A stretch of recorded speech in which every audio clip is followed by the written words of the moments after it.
I'm raising two girls on my own after my wife died, and I keep things simple because I don't have room for chaos. One of the most important ones is that there are no games about spirits, no trying to contact the dead. I explained it clearly without trying to scare them because I wanted them to listen, not panic. They always said they understood, and they looked serious when they said it, which is why I let my guard down more than I should have. That night felt normal at first, with both of them in their room and me finishing some work while listening to the house the way I always do. The silence lasted too long for a house with kids, but I ignored it, thinking they were just tired or focused on something quiet. Suddenly, someone knocked on my door, and when I opened it, both of them were standing too close together, holding on to each other. They looked so tense. "We need help." I followed them to their room without asking questions right away. The lights were on, the curtains were closed, and there was a sweet smell that didn't belong there, like something from the kitchen had been used and left out. On the floor, I saw the letters drawn in a circle and the cup placed over them, and I felt immediate frustration because I had always warned them about this. "I told you not to do this." Instead of defending themselves, one of them looked at the cup and spoke in a low voice. "Someone answered, but it wasn't Mom." They both looked toward the door at the same time, and neither of them smiled or tried to turn it into a joke. I stayed still for a moment, watching how they reacted instead of focusing on the game. They weren't trying to convince me of anything. They were waiting for something to happen again. Then we heard a voice from the hallway, low and clear, calling one of their names like someone standing just outside the room. It didn't drag the word or whispered. It said it in a normal tone that made it feel closer. I walked out right away and checked both sides of the hallway. There was no one there, and nothing looked out of place. When I came back, both of them were on the bed, sitting close together. "It does that when we stop." I told them it was probably something from outside or sound they misunderstood. I turned to leave, but one of them pointed at the wall without speaking, and I followed her hand slowly because she didn't lower her arm. The message wasn't there before. "Come back." The letters were thick and uneven, and when I touched them, I realized it was ketchup, which made me turn back to them with frustration because it looked like a joke taken too far. "You don't do this and then act scared." They both started at once, trying to explain they didn't write it, and their voices were breaking in a way that didn't match a prank. But I still wasn't ready to accept that. Later that night, I stayed awake with my door open, listening for anything that didn't belong, because even if I didn't believe them fully, I couldn't ignore what I had heard. The house stayed quiet for a long time, and then I heard steps in the hallway. The sound had weight behind it, and it moved in a controlled way that didn't match how my daughters walk. I stepped outside and followed the direction of the sound, and it stopped right outside their door, like whoever was there knew I was coming. I stood in front of their door listening, and there was no movement inside, not even the sound of shifting on the bed. The silence stretched long enough to make me hesitate before opening it. When I did, both of them were asleep, and I checked them closely to make sure they were not pretending. Their breathing was slow, and neither of them reacted when I got close. Then I looked at the wall again. "This time, stay." The message had changed, and I knew it wasn't there before because I had already seen the previous one clearly. I woke them up and asked who wrote it, and they both looked confused and scared in a way that didn't feel staged. One of them started crying quietly while the other kept shaking her head. "We didn't get up." I checked their hands and the floor, and there was nothing showing that they had moved recently, and that forced me to stop assuming and start paying attention. In the hallway, I noticed a small red mark on the floor near the door, and when I crouched down, I saw that it matched the color on the wall. It wasn't a spill. It looked like something had been touched and lifted. I followed the marks slowly, keeping my eyes on the floor, and they led away from their bedroom toward mine. I moved carefully, not rushing, because the pattern was clear enough to follow, and the marks stopped at my door. When I opened it, I already knew something would be there. "Marry me." The message was larger this time, and it didn't match anything my daughters could write, which made it clear that something else was involved. I stayed in the room trying to understand how someone could move through the house without being seen, and I went through every possible explanation I could think of, but none of them worked. Then I heard a small movement behind me. I turned slowly and saw him standing in the corner. He was thin, older, wearing my wife's dress in a way that didn't fit his body, and he held an axe in both hands. His face was calm like he had been waiting. She didn't answer, so I did. I stepped back, keeping distance between us, and tried to position myself closer to the door. "Leave now." He smiled slightly and adjusted his grip on the axe. "They asked for someone, and I stayed." He moved forward and raised the axe, forever. and I pushed past him, hitting his arm to throw off the swing. The blade struck the wall behind me with a heavy sound that carried through the house. I ran into the hallway and called for my daughters, not trying to stay quiet anymore. I heard him coming behind me, faster now, and I reached their room and opened the door. One of them was gone. The other pointed toward the hallway. He took her. I grabbed her arm and pulled her with me. He approached at the end of the hallway holding my other daughter by the arm, and she wasn't fighting him. She was looking at him like she knew him. She wanted me to stay. Then he turned and ran. I chased him through the house, following the sounds of his footsteps as he moved toward the back. He reached the wall near the storage area and pressed against it, and a hidden panel opened. He went inside with her, and I reached it seconds later, forcing it open with both hands. The space behind it was narrow and dark, and the air smelled like someone had been there for a long time. The passage opened into a small hidden room filled with things taken from the house, including food, clothes, and objects that had gone missing. There was another exit, and it was open. I called the police and explained everything as clearly as I could. They arrived quickly and searched the house, the walls, and the area around it. They found signs that he had been living inside the structure for weeks. They identified him as Daniel LaPlante. They found my daughter later that night, sitting outside a store, eating ice cream, while he stayed nearby talking to her like nothing had happened. She didn't look scared. They arrested him without resistance. He's in prison now, and they told me about other cases connected to him, about houses he entered and people he watched before acting. They explained his behavior, but it didn't change what happened in my house. My daughter still talks about him sometimes, and the way she describes him doesn't match what I saw. Because she says he was patient and that he listened to her when she spoke. That part is what stays with me, because it means he wasn't just hiding. He was building trust over time. Daniel LaPlante was known for a series of disturbing crimes in the 1980s that combined stalking, home invasion, and psychological manipulation. As a teenager, he secretly lived inside the walls of a family's house, watching them for weeks and moving through hidden spaces without being detected. He used this access to intimidate and control his victims, creating fear through strange messages and appearances. I was not the kind of person who checked phones or tracked movements, but his behavior changed slowly. He stopped explaining where he went. He started taking calls outside, and he avoided simple conversations like they were a problem he did not want to deal with. Instead of confronting him, I decided to watch and gather details. I needed something solid that I could trust. I started writing down times and places, and I built a routine around his routine without telling anyone what I was doing. By the time I realized how far I had gone, I was already following him across the city, trying to confirm something I could no longer ignore.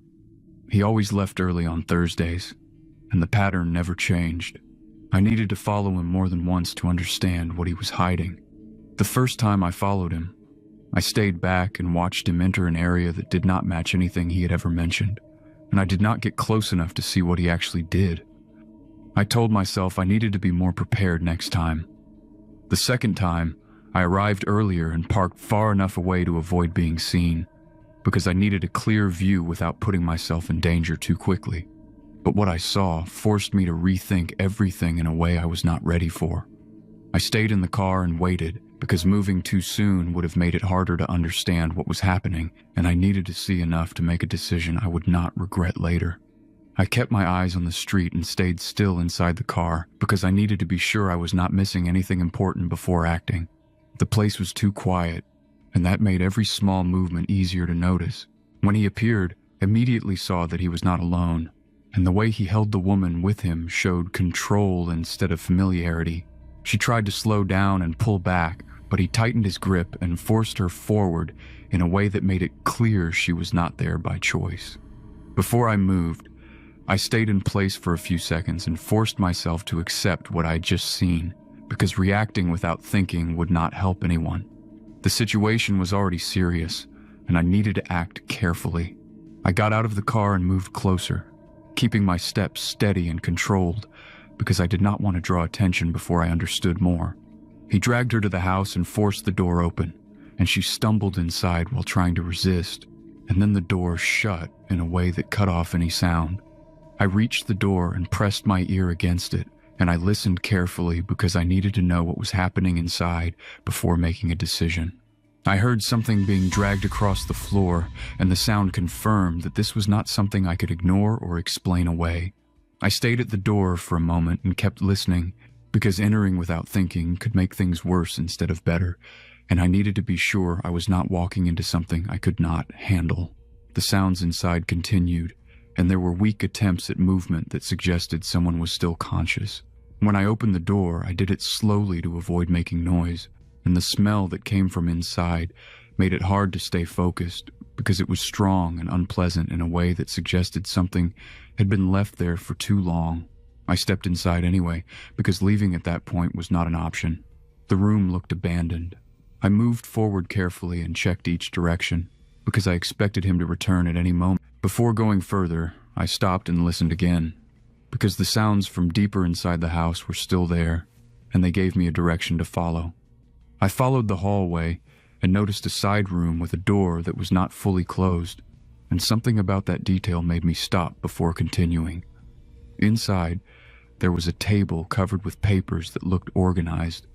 I stepped inside and looked closer, and the pages described how to handle parts of a human body in a way that showed planning and repetition, and that detail forced me to understand what I was dealing with. I stayed in that room longer than I should have, because my mind needed time to process what I was seeing, and I had to decide if I was going to continue or leave.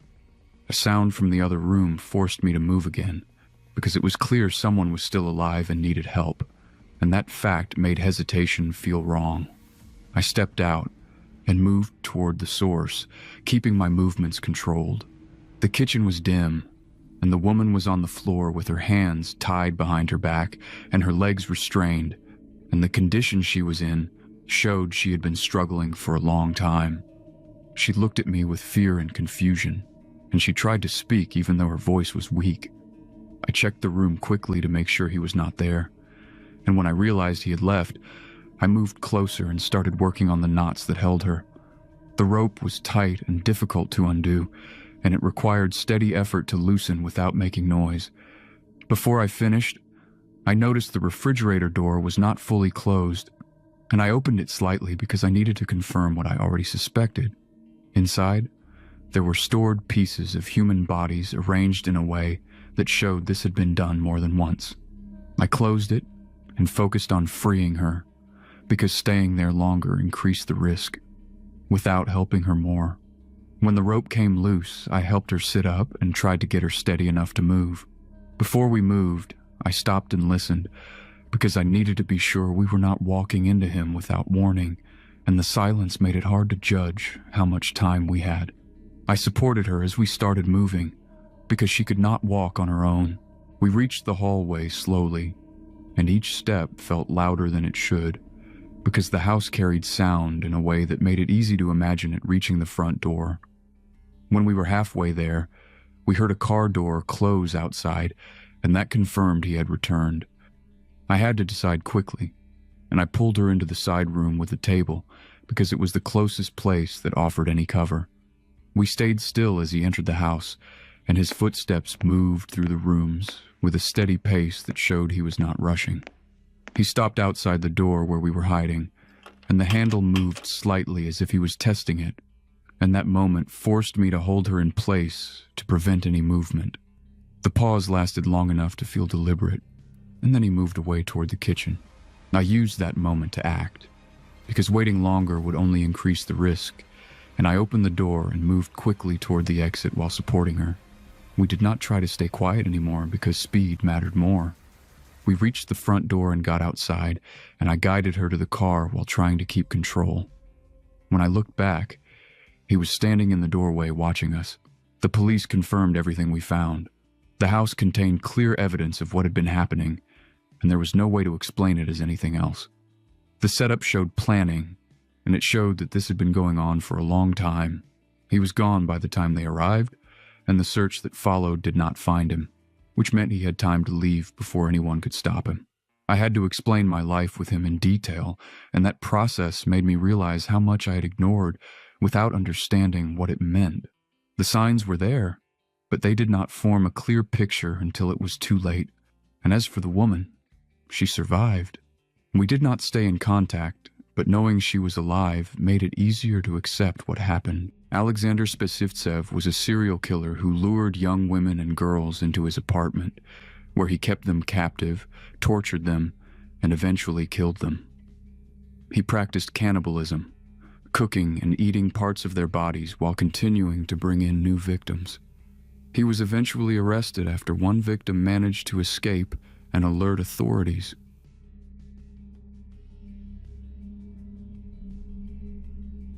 He stalked me for the past 11 years and locked me in a bunker, inspired by his favorite TV show, You.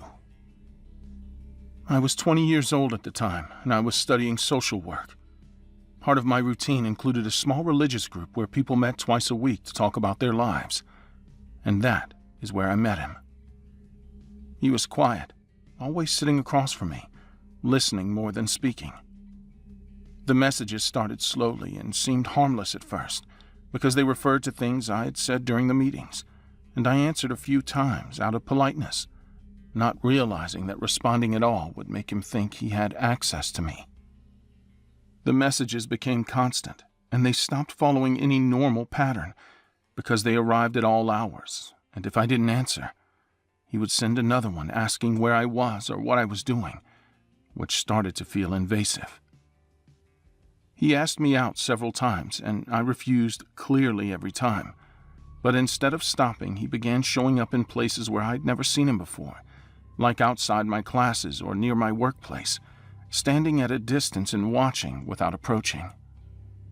At first, I tried to explain it as coincidence, but that stopped making sense when I started seeing him too often in places that did not connect, which made it clear he was following me, even though I'd never shared my schedule. I didn't tell anyone right away because I thought I could manage it, but I started changing my routine without thinking, like taking different routes and leaving early just to avoid crossing paths with him again. The situation became impossible to ignore when I realized he was not just messaging me. He was studying me and learning my habits. One night I checked my social media and saw he had gone through years of my posts, leaving comments on old photos. You smiled more back then. You trusted people you should not trust. I blocked him immediately, but the next day I received a message from a different number, and the tone was no longer polite. The tension followed me everywhere, even in crowded places, trying to find him before he could get too close. One afternoon, I got on a bus I rarely used, hoping that changing my routine would help. But halfway through the ride, I saw him sitting behind me, and the way he stayed still made it clear he had been watching me the entire time. I got off earlier than planned, and he followed at the same steady pace, keeping enough distance to avoid confrontation, but staying close enough that I could hear his steps behind me. Weeks passed, and instead of stopping, he made it easier for himself by enrolling in the same academic program I was in, which meant he now had a reason to be near me without hiding it. He sat in the back of the classroom watching constantly, never speaking to me directly. Everything became undeniable when I found a tracker attached under my car, because it confirmed he had been following my exact movements without me knowing. I removed it and held it in my hand, trying to understand how long it had been there, and how many places I had gone to while he knew exactly where I was. But the next message arrived quickly, and it proved I had not changed anything. I am always near. I began carrying a small knife, I needed something that made me feel less exposed. The night everything escalated felt wrong from the beginning, because there were no messages, no signs, and no indication of his presence. I checked the locks multiple times and kept the lights on, trying to reduce the number of blind spots, and I stayed awake longer than usual because I didn't trust the quiet. The silence continued for hours, and instead of calming me down, it made me more alert, because it felt intentional, like he had decided to stop communicating for a reason. I went to the kitchen to get water, and that was when I noticed the bedroom door slightly open, even though I was sure I had closed it earlier. And that detail immediately changed the way I moved.